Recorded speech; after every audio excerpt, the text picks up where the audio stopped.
difference. But let me see if that works. Okay. So if you haven't already, please like, subscribe, and comment below after my video. This video is called Push to the Edge. And I'm doing more so episodes. So I'm on this journey of self-love, self-healing, and self-becoming. I experienced a traumatic miscarriage.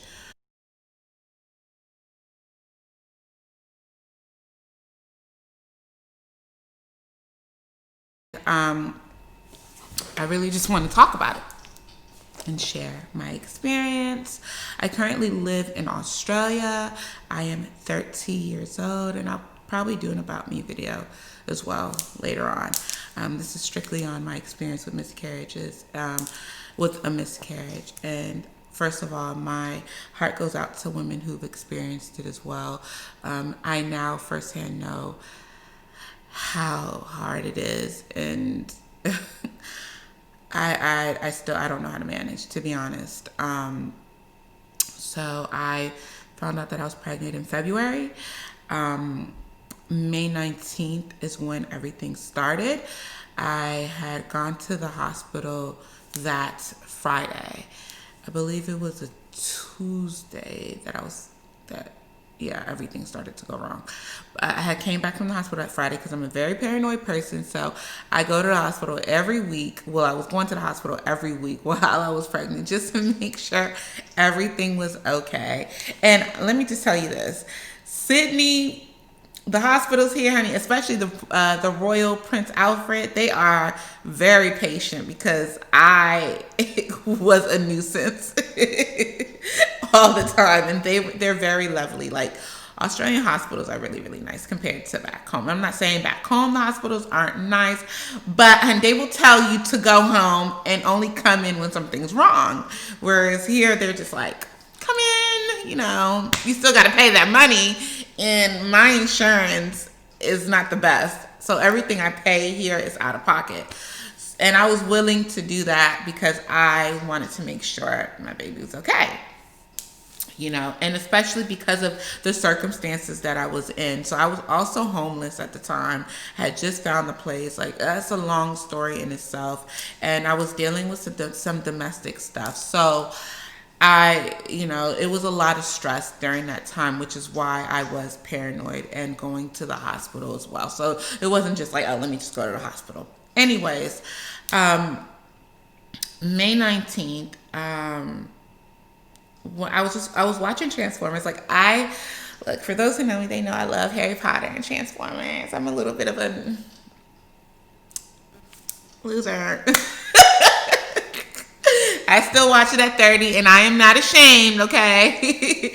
So I was watching Transformers, and that day, for some reason, I had like constipation issues. Usually I pass, no problem at all. Actually, being pregnant helped my digestive system really well. And so that day was really strange because I was having like blockage issues, but nothing else. Like, I was watching movies up until 6 o'clock, being lazy, eating, and rubbing my stomach, because at that time, like, I was about 17 weeks. I started feeling his kicks and stuff. So it was really like, it's like bonding moments. I loved it. And so around 6 o'clock, I was like, oh, let me get up, let me clean my room, and, just, I think I was going to perm my hair or do a wig. I'm not sure what I was. Yes, I was going to perm my hair because I had the bowl. Yeah, I was going to perm my hair. So I go and I'm thinking, okay, maybe it's time for me to, release and stuff. I sit on the toilet and I start feeling like this pain, but it was just like a constipated pain where you're like, oh, you gotta push, and stuff. And so I'm like pushing to, sorry, I'm like a little bit discreet, like out there with it. I'm pushing to poop and stuff, and immediately I like feel like something's coming out of my vagina. So I get scared. Like, I'm like shocked. I'm like, wait, what the fuck is this? Like, what's going on? So I stop what I'm doing and I'm like, I put my finger like inside and I feel like this film, like this thin film, and I start freaking out. Oof, sorry, I start speaking in tongue. I start freaking out. I start crying. At that point, I was like, something's wrong. Something's wrong.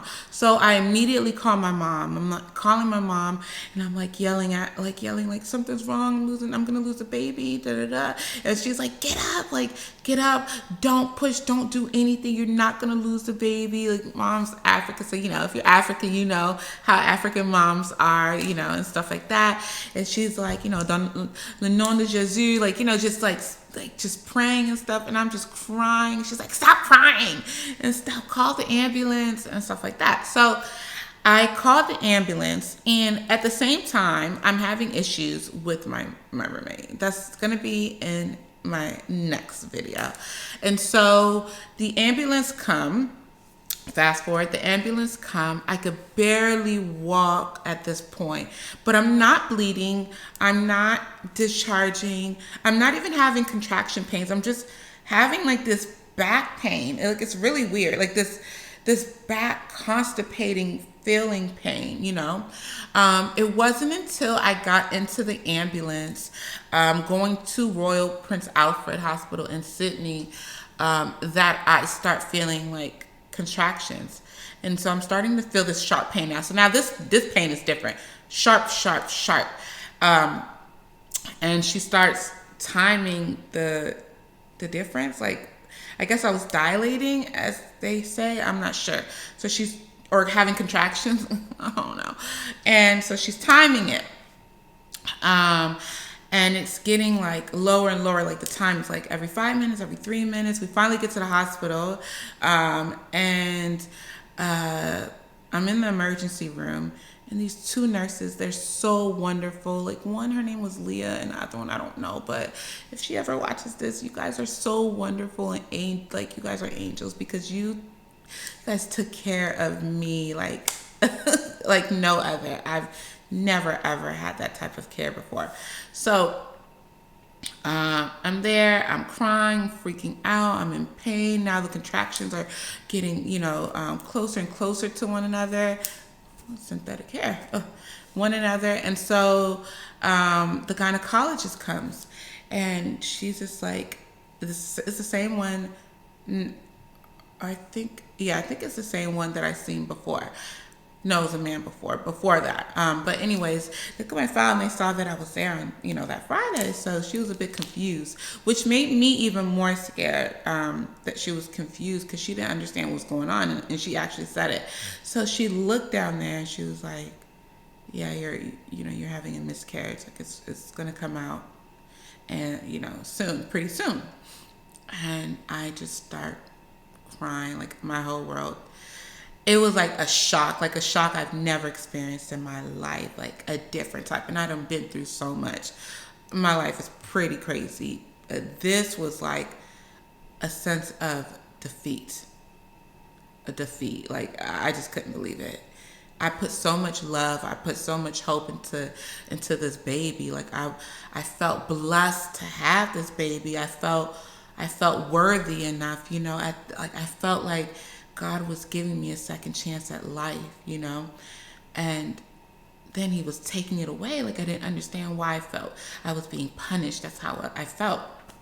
And so around 11:55, around 11:55 that Tuesday, I start feeling like the contractions are getting, I'm dilating, the contractions are getting stronger and stronger, and I had to push. So I'm in the emergency room. They're trying to get me to another room to push, but I didn't make it. And I start screaming, and I push, and then I push, and I push. So I pushed like 3 to 4 times, and he came out. And he came out in a mermaid sack. So I don't know too much about it, because I refuse to look into it, because it makes me sad. I'm still dealing with the situation. But but they said that was really rare, and stuff. They cleaned him up, gave him to me, and I lie to you not, guys. They gave him to me in this quilt. No, no, and another thing. Yeah, this was after. And he moved. He moved while he was on me for like a split second.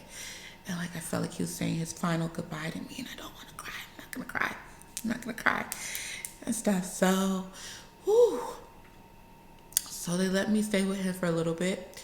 Then I was in complete shock. I was suicidal. They transferred me into the mental health section. I stayed there for 7 days. And basically, my life just ended. Everything about me ended.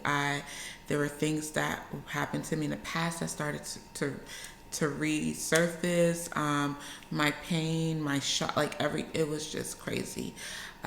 Thank God for the friends that I had that came to visit me. I appreciate them so much. The calls, I couldn't have done it without them, you know. I got closer to my father, which was really good during that time. And a lot of my friends and support were back home in the States. So it was hard being alone, but I did have, a few friends here to come visit me, which I will forever love, and stuff. But this has been a life-changing experience. My heart goes out to the women who lost a child, who've gone through miscarriages, who planned, because this was not a planned pregnancy at all. And I'll talk about that in my other video. This wasn't a planned pregnancy, but I looked at it like a blessing. As soon as I found out that I was pregnant, I was like, I'm taking this journey, and I was home. Like, when I found out that I was pregnant, I became homeless. I lost my shop. Like, I lost everything, but but to me, it wasn't like that because he was with me. Like, I didn't need anything else. No man, no money. Like, I had my baby and we were together. And now it is taken away from me, It was taken away. So I feel alone again, in that sense. Like, I feel really alone. But anyways, I still haven't gotten the results to why. They're testing the placenta. I'm too scared or nervous to call, but I will be doing that soon. I did, however, get him cremated. There's a boy, his name is Moses, and I want to find something special to put him in, so I haven't bought an urn, whatever you guys call it, yet, until I find that special right one. He was supposed to be due in October, but his birthday is May 20th. To the women who, like I said earlier, who've experienced similar, who've lost a child, who's lost adults, children, adults. To anyone who's experienced a loss, like, I'm so sorry. I know we all experience it, but when you're pregnant and you have that bond with that baby, like, that is a bond no one can understand until you go through it. And I feel like I lost a part of me. I'm going through counseling. I have wonderful friends, but I wanted to share this with you guys, and also my journey of growth. So I'll be talking more about my journey and stuff later. Thank you guys for listening. If you feel in your heart, please like, subscribe, share down below.